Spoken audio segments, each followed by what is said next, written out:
नमस्कार दोस्तों, आपका स्वागत है। आज की जो कहानी है दोस्तों, वो एक सच्ची कहानी है। इसे हमने जेम्स वैन प्राग नाम के एक बहुत बड़े साइकिक है उनके केस में से लिया है। उन्होंने ये कहा है कि उनकी एक इंसान से ऐसे ही मुलाकात हुई थी और वो जो इंसान था वो जेम्स वैन प्राग जी जिस तरीके से काम करते हैं, जैसे आत्माओं के साथ बात करना, उनके करीबी लोगों को उनके संदेश देना, इस तरीके से इन सारी बातों पर वो जो इंसान था उसका ज़रा भी विश्वास नहीं था।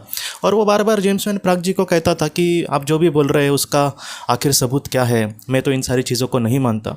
तब जेम्स वैन प्राग जी ने क्या किया कि उस इंसान के ही कुछ जो करीबी इंसान जो इस दुनिया से चले गए थे, जैसे उसके दादी दादाजी वगैरह, तो उनके बारे में इस इंसान को कुछ बातें कही कि तुम्हारे दादाजी तुमसे ये कह रहे। तो जो इंसान था दोस्तों, वो मतलब फिर भी उनको शकी नज़र से ही देखता था। मतलब कुछ लोगों के सामने हम सच भी आखिर रखे, जैसे उसके दादाजी के संदेश, उसको अगर जेम्स वैन प्राग जी अगर झूठे हैं तो उनको कैसे पता, लेकिन फिर भी जो भी सच है वो सामने दिख रहा है, लेकिन मैं उसको स्वीकार नहीं करूँगा। इस तरीके से कुछ लोग मतलब विचार करते हैं। तो ऐसा ही वो इंसान था। बाद में उनका मिलना जुलना हुआ नहीं ज़्यादा, और अचानक एक दिन जेम्स वैन प्राग जी को ये पता चला कि वो जो इंसान था उसको कोई बड़ी बीमारी हुई थी और वो ज़्यादा दिन अभी नहीं जिएगा, ऐसे उसके बारे में पता चला। और आखिर में वो जब उनसे मिले, मतलब उनकी जो आखिरी मुलाकात थी उसमें भी औपचारिक ऐसी कुछ बातें हुई, ज़्यादातर उसमें आत्माओं की वगैरह ऐसी कुछ बातें हुई नहीं। और वो जो इंसान था वो भी कुछ ज़्यादा उसने मतलब सवाल वगैरह उठाए नहीं, क्योंकि उसकी कंडीशन इतनी मतलब अच्छी नहीं थी उस वक्त, उसकी मतलब जो भी हेल्थ थी वो। उसके बाद क्या हुआ दोस्तों, अचानक जेम्स वैन प्राग जी को एक दिन पता चला कि वो जो इंसान था उस बीमारी के बाद अभी इस दुनिया में नहीं है, वो कुछ दिनों पहले इस दुनिया से चला गया। और कुछ दिनों के बाद क्या हुआ दोस्तों कि जेम्स वैन प्राग जी हमसे ये कहते हैं कि जब वो रात को सो रहे थे तब उनको कोई मतलब पुकार रहा है, जैसे उनको कोई संदेश देना चाह रहा है, इस तरीके से उनको एहसास हुआ।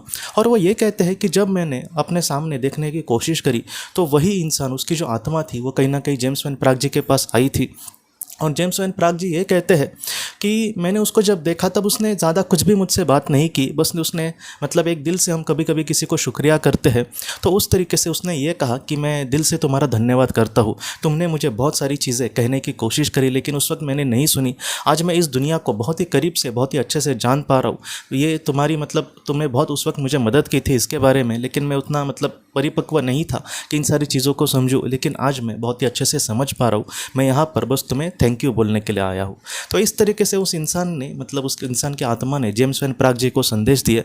और जेम्स वैन प्राग जी ये कहते हैं कि उस मतलब इंसान के साथ उन्होंने और भी एक आत्मा को देखा और उन्होंने ये बाद में मतलब समझ आया उनको कि वो उनकी गार्डियन सोल थी, वो उनकी मार्गदर्शक आत्मा थी। तो इस तरीके से वो मार्गदर्शक आत्मा के बारे में वो ये कहते हैं कि जो अमेरिकी के मूल निवासी, जिन्हें हम रेड इंडियंस कहते हैं, थोड़े से वो उस तरीके से दिख रहे थे। मतलब मार्गदर्शक आत्मा को भी जिस तरीके से उसको सामने वाले को अपना चित्र दिखाना है, तो उस तरीके से भी कोई आत्मा मतलब दर्शाने की कोशिश कर सकती है।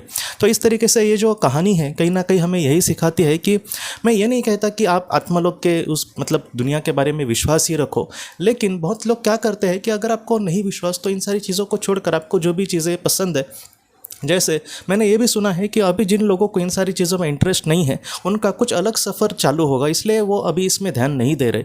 जैसे मुझे मतलब जो मुझे जिस चीज़ में इंटरेस्ट है उसके और किसी में, जैसे स्पोर्ट्स में या फिर और चीज़ों में समझो मुझे इंटरेस्ट नहीं है, और उसमें जिस इंसान को इंटरेस्ट है, तो हम ये नहीं कह सकते कि मैं गलत हूँ या फिर वो गलत है। हाँ, वो उसकी मतलब फ़िलहाल का सफ़र है और ये मेरा सफ़र, इस तरीके से चीज़ें हो सकती है, इसको हम मान सकते हैं। लेकिन कुछ लोगों को बस सवाल उठाने की इच्छा होती है कि ये कैसे सच है, वो कैसे सच है।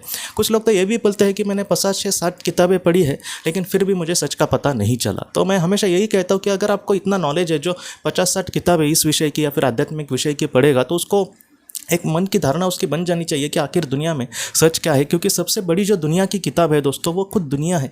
जो दुनिया में हम होते हुए देखते हैं वो उससे बड़ी कोई भी किताब नहीं हो सकती। तो उसको देखकर हम अपनी एक राय बना सकते हैं, इतना तो हम मतलब समझदार होते हैं। तो इन सारी चीज़ों को छोड़कर बस मतलब मुझे नहीं समझ आ रहा या फिर कोई कुछ सामने कह रहा है, अगर उसने इस पर कुछ स्टडी किया है तो उस पर बस सवाल उठाते रहना। तो ऐसा जो इंसान है उसका जो मतलब उनके साथ जो बात हो गई जेम्स वैन प्राग जी के साथ, वो इस तरीके से हो गई दोस्तों। और ये दूसरी बात ये हमें कहानी सिखाती है कि हम कभी भी अकेले नहीं हैं। हमारी मार्गदर्शक आत्मा हो, हमारी करीबी आत्माएं हो, वो हमेशा हमारे साथ वहाँ पर होते हैं और उनके साथ हमारा जो रिश्ता है वो इतना गहरा होता है कि बुरे समय में वो हमेशा हमारी वहाँ पर मदद करते हैं, हमारा साथ देते हैं। तो ऐसे वक्त में हम जो लोग हैं दोस्तों, वो कभी भी अकेले नहीं होते।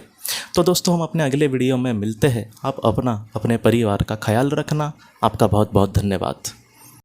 जिंदगी की रोशनी ये एक कंसल्टेंसी है जो ऐसे लोगों को मदद करने की कोशिश करती है जिन्होंने किसी अपने को खोया है या फिर जो लोग अपने जीवन में बहुत ही ज़्यादा दुखी है। जो लोग इस संस्था के साथ जुड़ते हैं उन्हें पास्ट लाइफ रिग्रेशन की ऑडियोज़ भेजी जाएगी, जिससे घर बैठे वह पास्ट लाइफ रिग्रेशन का अभ्यास कर सकते हैं। और उन्हें 5 मेडिटेशन ध्यान की भी ऑडियोज़ भेजी जाएगी और इसके साथ साथ उन्हें PDF किताबें भेजी जाएंगी जो हिंदी और अंग्रेज़ी में है, जो मोबाइल पर या फिर लैपटॉप पर आप उसे पढ़ सकते हैं।